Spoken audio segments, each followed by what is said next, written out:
দেখো একটি ভগ্নাংশের লব ও হরের পার্থক্য 2 কত?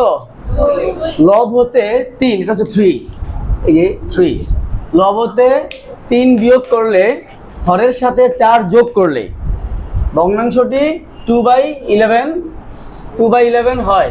ভগ্নাংশটি কত? দেখো ধরি ভগ্নাংশটি কত, ধরি হচ্ছে ভগ্নাংশের হর, ভগ্নাংশের লব ও হরের পার্থক্য যেহেতু 2, তাহলে এখানে লব বড় হবে না হর বড় হবে বলো তো? লব হর বড় হয়, তাহলে লবকে ধরতে হবে। হ্যাঁ, কিভাবে কি বড় হয়? এখানে নরমালি কি ভগ্নাংশ সেটা বলে নাই, প্রকৃত ভগ্নাংশ নাকি অপ্রকৃত ভগ্নাংশ, বাট আমরা এটাকে প্রকৃত ভগ্নাংশ ধরবো। তো সেই ক্ষেত্রে প্রকৃত ভগ্নাংশের হর বড় হয়, তো লবটাকে যদি আমরা x ধরি তাহলে ভগ্নাংশের লব কেমন কি? জি লব, ভগ্নাংশের লব হচ্ছে x, তাহলে হর কি হবে? হর হবে x + 2। দেখো লব ও হরের পার্থক্য 2, যখন হর x + 2 এবং লব x, পার্থক্য বলতে বোঝায় কত? হর মাইনাস লব। এই যে হর হচ্ছে এই জিনিসটা, হর মাইনাস কি? লব লব। তো পার্থক্য কত? x + 2 - x, পার্থক্য 2 হইছে। জি এই লব আর হরের পার্থক্য 2 হইছে। তো লব হরের পার্থক্য যদি 2 হয় তাহলে হর হবে বড়, লব হবে ছোট। তাই লব হচ্ছে x, হর হচ্ছে x + 2, তাহলে x + 2 আর x এর বিয়োগ ফলে হচ্ছে কত? 2। তাহলে লব আর হর হয়ে গেল, রাইট? আচ্ছা এখন আমরা ডিরেক্ট প্রশ্ন মতে চলে যাই। কোথায় চলে যাই? প্রশ্ন মতে। দেখো বলছে এই যে তাহলে লব বাই হর, এটা না বলো, সেটা লব বাই হর না? জি এখন বলছে যে লব হতে 3 বিয়োগ, নাকি?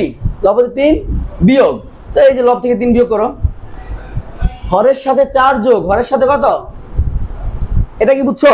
জি লব ছিল x, লবের থেকে 3 বিয়োগ, হর ছিল x + 2, হরের সাথে 4 যোগ করার ফলে এই ভগ্নাংশটার ভ্যালুটা দাঁড়ায় 2/11, 2/11, 2/11 কেমন? জি 11। এখন দেখো আমরা এটাকে করি, সমাধান করি। উপরে x - 3, নিচে x, 2 আর 4 কত? 6, 2/11। এখন যদি আর গুণ করি তাহলে 11 দিয়ে গুণ করলে কত? 11x মানে 3 11 33, 2 দিয়ে গুণ করলে কত? 2x, 6 দুগুণে 12, 11x। 2x এই পাশে আসলে কি বিয়োগ হয়ে যাবে না? জি ওই পাশে তো 12 আছে, 33 এই পাশে গেলে কি প্লাস হয়ে যাবে কিনা? জি এটা গেলে আছে কত? 5 আর 3 একে 4 না? জি 45, এদিকে কত x হয়? 9x হয় কিনা?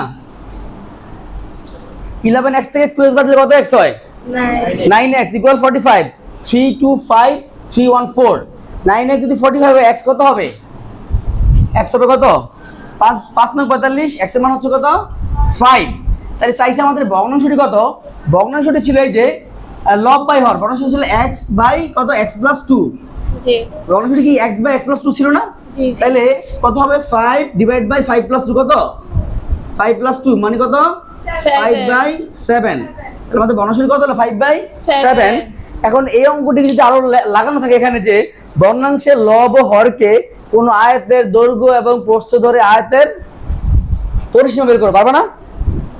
তাহলে কি হবে? এখানে যেহেতু দেখো লব ও হরকে আয়তের দৈর্ঘ্য প্রস্থ ধরতে বলছে, তাহলে এখানে হর কত বড়? হর 7, তাহলে দৈর্ঘ্য 7 হবে।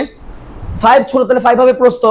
আয়তের দৈর্ঘ্য প্রস্থ হবে কত? দৈর্ঘ্য হবে 7 আর প্রস্থ হবে 5। আয়তের পরিসীমা কত হবে? 2 × দৈর্ঘ্য যোগ কত? প্রস্থ। 2 × 5 7 12, 12 দুগুণে 24।